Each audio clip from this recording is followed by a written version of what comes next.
Assalamualaikum warahmatullahi wabarakatuh. Kami dari kelompok 3 akan menjelaskan materi perang melawan penjajahan Belanda. Saya Syawana Ki absen 35. Saya Zakira Nadira Putri absen 37. Saya Banak Sarlintang absen 8. Saya Narisa Harisa absen 25. Saya Michelle Bisna Kasdi Putri absen 21.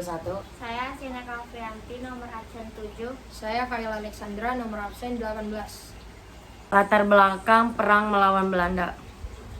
Belanda yang mulai sewenang-sewenang mengeksploitasi sumber daya alam dan masyarakat Indonesia membuat berbagai pemimpin daerah memperjuangkan kemerdekaan. Namun hal tersebut tidak mudah, butuh waktu lebih dari 350 tahun untuk bisa terbebas dari penjajahan kolonial Belanda. Para pejuang dan pemimpin perjuangan di berbagai daerah terus berusaha dari dalam melawan kolonial Belanda, begitu dikenang oleh seluruh rakyat Indonesia dengan persenjataan tradisional seadanya. Para pejuang menunjukkan semangat pantang menyerah dalam berbagai peperangan melawan penjajah. Berikut beberapa perang dalam melawan pemerintah kolonial Belanda. 1. Perang Saparua di Ambon, Maluku tahun 1817.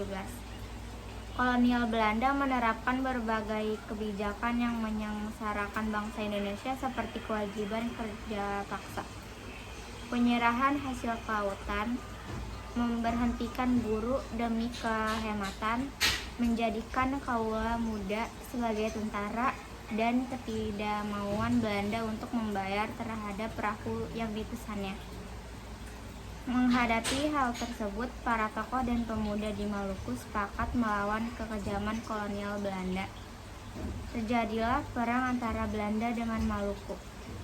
Belanda meminta bantuan dari Ambon lewat jalur perairan, tetapi digagalkan oleh pasukan Patimura. Dengan datangnya bantuan dari Batavia, maka Belanda membawa semua pasukannya untuk merebut benteng Duurstede, dan naasnya benteng tersebut bisa kembali dikuasai Belanda. Sehingga sisa pasukan Patimura berusaha untuk meloloskan diri dari tangan Belanda.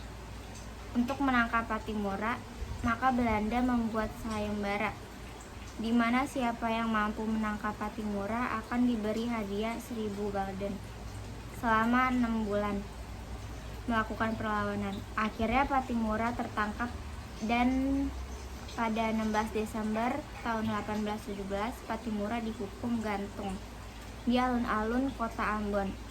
Sedangkan pimpinan lainnya seperti Kristina Marta Tiahahu dibuang ke Jawa untuk bekerja rodi. 2. Perang Diponegoro di Jawa Tengah tahun 1825 sampai 1830. Perang Diponegoro berlangsung pada 1825 sampai 1830 yang menjadi salah satu perang besar yang dihadapi oleh Belanda. Perang ini muncul akibat kebijakan yang tidak masuk akal dari kolonial Belanda, seperti pengambilan tanah-tanah milik bangsawan oleh pemerintah Hindia Belanda. Belanda berencana membuat jalur kereta api di daerah yang dikeramatkan oleh Pangeran Diponegoro, sehingga terjadilah perlawanan. Pada Mei 1825, mereka memasang patok-patok di tanah leluhur Diponegoro. Perang pecah pada 20 Juli 1825 di Tegalrejo dengan diutusnya serdadu Belanda untuk menangkap Diponegoro. Tegalrejo yang menjadi basis pengikut Diponegoro berhasil direbut dan dibakar oleh Belanda. Akhirnya Belanda menggunakan siasat tipu muslihat dengan mengajak Pangeran Diponegoro untuk berunding demi menyelesaikan masalah di Magelang. Akan tetapi itu membuat Pangeran Diponegoro tertangkap dan diasingkan ke Manado dan dipindahkan ke Makassar sampai meninggal tahun 1855. Jadi pembahasan selanjutnya itu Perang Jagaraga di Bali pada tahun 1846 sampai 1849. Jadi pada tahun 1846 terjadilah perang untuk memaksa Raja Buleleng menandatangani isi perdamaian, yaitu pasukan Belanda ditempatkan di wilayah Buleleng dan benteng kerajaan Buleleng akan dibongkar oleh pasukan Belanda. Dan biaya perang ditanggung oleh Raja Buleleng. Namun, ajakan perdamaian tersebut tidak diindahkan oleh rakyat Bali. Akhirnya, Belanda mulai melakukan serangan besar-besaran. Ada 3 pertempuran di Bali. Ekspedisi pertama tahun 1846.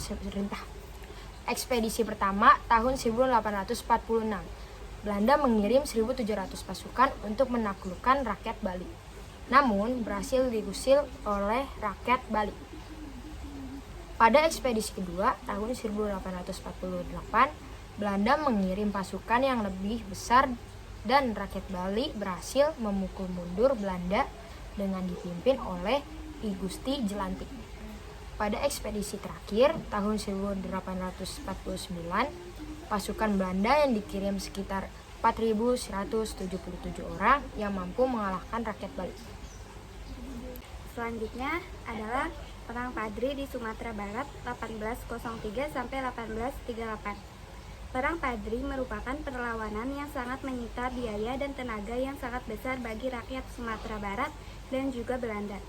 Saat itu, rakyat Sumatera Barat merupakan persatuan antara kaum Padri atau ulama dengan kaum adat, ditambah lagi datangnya bantuan dari Aceh yang membuat Belanda kesulitan. Kemudian, Belanda menerapkan sistem pertahanan benteng Stelsel.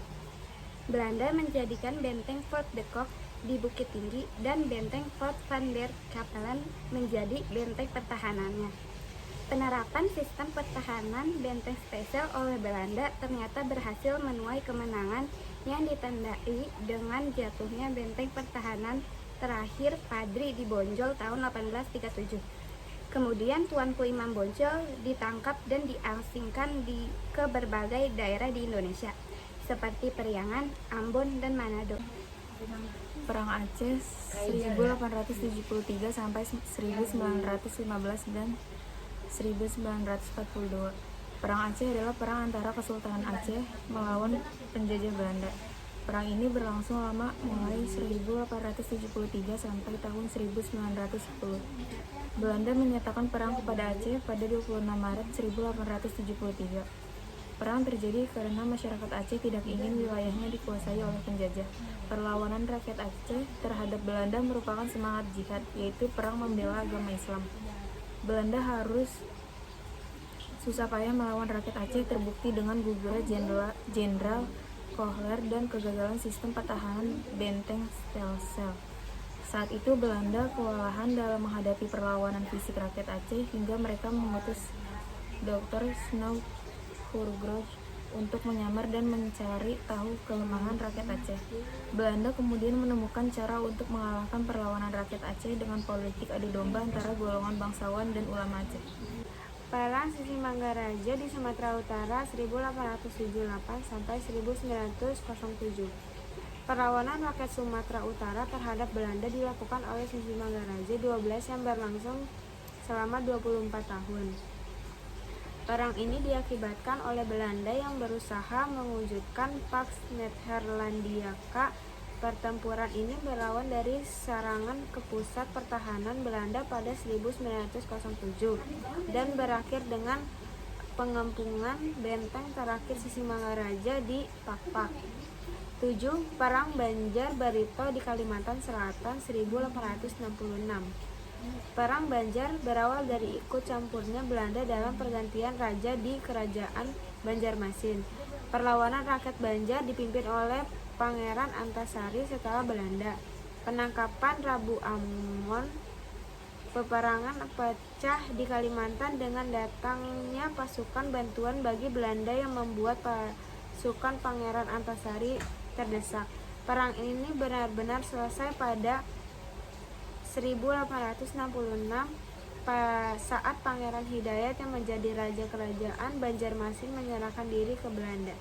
Sekian presentasi dari kelompok kami, kurang lebihnya mohon maaf. Wassalamualaikum warahmatullahi wabarakatuh.